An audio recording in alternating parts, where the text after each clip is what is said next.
കൈയടിച്ച് കർത്താവ് പറഞ്ഞേ പര ഹല്ലേലൂയ. വിശുദ്ധ ഫൗസ്തീന പറയുന്നുണ്ട്, ദൈവത്തിൻ്റെ കാരുണ്യം അത് കോരിയെടുക്കുന്ന കോരുപാത്രം, അതായത് ഒരു നമ്മൾ കിണറ്റിൽ നിന്ന് വെള്ളം കോരിയെടുക്കുന്ന ആ പാത്രം എന്നുണ്ട്. ഈ കരുണ അല്ലെ കൃപ അത് കോരിയെടുക്കുന്ന പാത്രം ഏത് പറഞ്ഞു? വിശ്വാസമാകുന്ന കോരുപാത്രം. ഈ വിശ്വാസമുണ്ടെങ്കിൽ ഈ കരുണ കോരി എടുക്കാൻ പറ്റുകയുള്ളൂ എന്ന് പഠിപ്പിക്കുന്നുണ്ട്. സർവ്വത്തിൽ പറഞ്ഞേ ഹല്ലേലൂയ. ഇതെല്ലാം ബുദ്ധിയിൽ അന്ധകാരം. 2 Corinthians 4:4 സ്പിരിറ്റാണ് ലോകത്തെ മുഴുവൻ ബന്ധിച്ചിട്ടിരിക്കുക, മൊത്തം ബന്ധിച്ചിട്ടിരിക്കുക. അതായത് ഈ ലോകത്തിന്റെ ദേവൻ അവിശ്വാസികളായ അവരുടെ ബുദ്ധിയെ മനസ്സിനെ അന്ധമാക്കിയിരിക്കുന്നു. തന്നിമിത്തം ദൈവത്തിന്റെ പ്രതിരൂപമായ യേശുക്രിസ്തുവിന്റെ സുവിശേഷത്തിന്റെ മഹത്വമേറിയ സുവിശേഷത്തിന്റെ പ്രകാശം അവർക്ക് ദൃശ്യമല്ല. എഫെസോസ് ലേഖനത്തിന്റെ 4-ാം അധ്യായത്തിന്റെ 18, 19, 18 ഹൃദയ കാഠിന്യ നിമിത്തം അജ്ഞത ബാധിച്ചവർ ബുദ്ധിയിൽ അന്ധകാരം നിറഞ്ഞ് ദൈവത്തിന്റെ ജീവനിൽ നിന്നും അകറ്റപ്പെട്ടിരിക്കുന്നവർ മനസ്സ് മരവിച്ച് ഭോഗാസക്തിക്ക് തങ്ങളെ തന്നെ വിട്ടുകൊടുത്തു. എല്ലാത്തരം അശുദ്ധിയിലും ആവേശത്തോടെ മുഴുകി. സർവ്വത്തിൽ പറഞ്ഞേ ഹല്ലേലൂയ. വിശ്വാസം പോയാൽ പിന്നെ സകല അശുദ്ധിയിലും ആവേശത്തോടെ മുഴുകും. അത് മദ്യപാനാകാം, പുകവലിയാകാം, കഞ്ചാവാകാം, വ്യഭിചാരമാകാം, സ്വർഗൃതിയാകാം, ബ്ലൂ ഫിലിമുകളാകാം, കുടുംബ വഴക്കാകാം, വെറുപ്പാകാം, പണക്കൊതിയാകാം, കള്ളത്തരമാകാം, അക്രമമാകാം. ആവേശത്തോടെ മുഴുകുക. കാണിച്ചാൽ കൃപ പോയാൽ പിന്നെ ഉണ്ടല്ലോ ശരീരത്തിൻ്റെ പ്രവണത.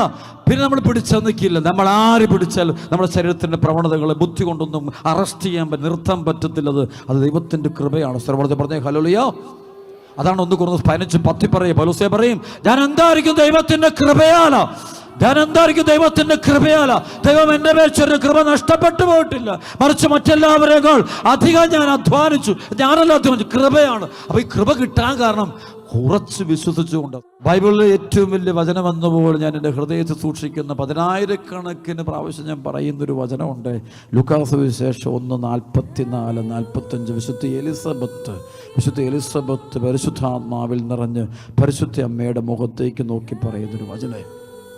അതായത് ദൈവം അരുളി ചെയ്ത കാര്യങ്ങൾ നിറവേറുമെന്ന് വിശ്വസിച്ചവൾ ഭാഗ്യവതി. ദൈവം അരുളി ചെയ്ത വചനങ്ങള് ദൈവവചനം, മാലാഖയിലൂടെ വന്ന വചനം, ഗബ്രിയേൽ ദൂതനോട് വന്ന ദൈവവചനം, അത് നിറവേറുമെന്ന് വിശ്വസിച്ചവൾ ഭാഗ്യവതി. അതാണ് എളിമ, അതാണ് വിശുദ്ധി, അതാണ് കൃപ. അതത്രയും വളരണം നമ്മൾ. അതാണ് പരിശുദ്ധ ദൈവവചനങ്ങൾ സംശയിച്ചവളല്ല ഭാഗ്യവതി, വിശ്വസിച്ചവളാ ഭാഗ്യവതി. ദൈവവചനത്തെ സംശയിക്കുന്നവന് ഭാഗ്യങ്ങൾ നഷ്ടപ്പെടും, വരങ്ങൾ കിട്ടില്ല, കൃപ കിട്ടില്ല, ദൈവമഹത്വം കാണാൻ പറ്റില്ല, ദൈവത്തിൻ്റെ ഇടപെടൽ അനുഭവിക്കാൻ പറ്റില്ല. അവൻ ബന്ധനത്തിൽ നിന്ന് ബന്ധനത്തിലേക്ക് യാത്ര ചെയ്തുകൊണ്ടിരിക്കും. ദൈവം അരുളി ചെയ്ത കാര്യങ്ങൾ നിറവേറുമെന്ന് വിശ്വസിച്ചവൾ, അല്ല ദൈവത്തിന്റെ വചനം സംശയിച്ചവളല്ല. സംശയിക്കുന്നവർക്ക് അതിന് ആ ഭാഗ്യം അനുഭവിക്കാൻ പറ്റില്ലെന്നേ, കൃപ അനുഭവിക്കാൻ പറ്റില്ലെന്നേ. കൂടുതൽ നിട്ടും കാര്യമൊന്നുമില്ല. ഈ സംശയത്തിൻ്റെ ഒരു ഡൗട്ട്ഫുൾ നേച്ചർ, അതാണ് ലോകത്തെ ബന്ധിച്ചുകൊണ്ടിരിക്കുന്ന പിശാച്. അതുകൊണ്ട് കർത്താവിൻ്റെ മഹത്വം അത് നമ്മൾ കുറ്റം പറച്ചിൽ കേൾക്കാനും വാട്സപ്പും ഫേസ്ബുക്കിനും അതൊക്കെ പെട്ടുപോകുമ്പോണ്ടല്ലോ സംശയാരൂപി വിതയ്ക്കുകയാണ്. ഇത് ലോകത്ത് ഒത്തിരി മക്കൾ സംശയാരൂപികൾ വിതയ്ക്കുന്ന ആൾ ലോകം മുഴുവനുണ്ട്. അവർ പിശാചിന്റെ സന്തതികളാ. ദൈവം അരുളി ചെയ്ത കാര്യങ്ങള് വിശ്വസിക്കുന്നവൻ ഭാഗ്യവാൻ. അതാണ് വേണ്ടത്. നമുക്ക് എളിമപ്പെടാം. വിശ്വാസം കിട്ടുന്ന എളിമയിലൂടെയാ.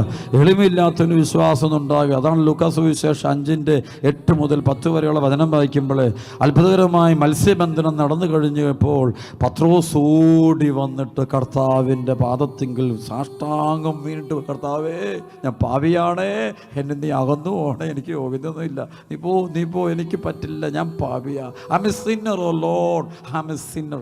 ആ ഒരു ബോധ്യമുണ്ട് പാപിയാണെന്നുള്ള ബോധം. അത് എളിമയുള്ളതുകൊണ്ട് നമ്മൾ പറയുമല്ലോ, നാം വിശുദ്ധനാണെന്നാണല്ലോ ഞാനും നിങ്ങളൊക്കെ പറയുന്നത്.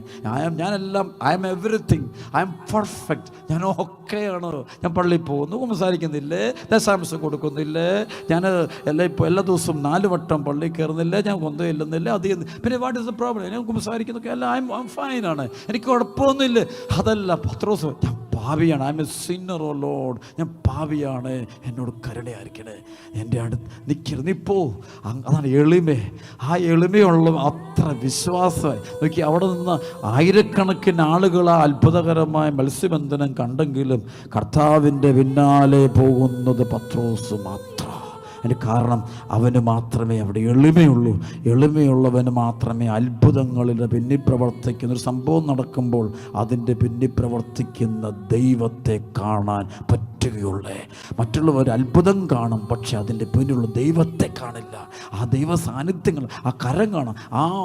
കണ്ടു മത്സ്യം, വല നിറച്ച് മത്സ്യം നിറഞ്ഞത് കണ്ടു. പക്ഷേ അവരെല്ലാം മത്സ്യത്തിൻ്റെ പുറകെ പോവുകയാണ്, വള്ളം നിറച്ചവർ കയറ്റിക്കൊണ്ടിരിക്കുകയാണ്. അവരതാണ്. പക്ഷെ പത്രോസ് മത്സ്യത്തിൻ്റെ പുറകെയോ ആ വള്ളത്തിൻ്റെ പിന്നാലെയോ അല്ല പോകുന്നത്. അവൻ പോകുന്നത് ക്രിസ്തുവിൻ്റെ പിന്നാലെയാണ്. അത്ഭുതങ്ങളുടെ പിന്നാലെയല്ല അവൻ പോകുന്നത്, അത്ഭുതങ്ങളുടെ എല്ലാം ഉറവയായ ക്രിസ്തു. അത് കാണാൻ അവന് ഭാഗ്യം കിട്ടിയത് അവൻ്റെ എളിമയുണ്ട്. ശരിക്കുള്ള എളിമയതാ.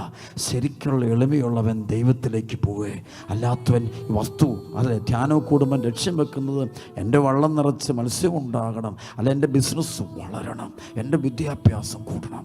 അതാണ് അതിനുവേണ്ടി അത് കിട്ടി അതിൻ്റെ പുറകെ അത് കിട്ടുമ്പോൾ അത് എടുത്തുകൊണ്ട് അത് ആസ്വദിച്ചുകൊണ്ട് പോകുന്നു. പക്ഷെ പത്രോസ് അതെല്ലാം ഉപേക്ഷിച്ചിട്ട് വള്ളവും വലയും ഉപേക്ഷിച്ച് അവൻ കർത്താവിൻ്റെ പിന്നാലെ പോവുക. കാരണം അവന് എളിമയുണ്ട്. എളിമയൊന്നിലേക്ക് കൃപയൊടുക. കർത്താവ് അവനായിട്ടൊരു ബന്ധമായി. അവിടെ എന്താ കർത്താവിൻ്റെ പിന്നാലെ പോകണം, ഒരു ഫ്രണ്ട്ഷിപ്പായി, ഇൻറ്റിമസിയായി, ഒരു ബന്ധമായി. ആ ബന്ധം വലിച്ചുകൊണ്ട് പോവുകയാണ് അവനെ. ആ കൃപ അവനെ വലിച്ചുകൊണ്ട് പോവുകയാണ്, അവനെ എടുത്തുകൊണ്ട് പോവുക. അത് അവനിലേക്ക് മാത്രം ഒഴുകാൻ കാരണം അവന് അഹങ്കാരമില്ല.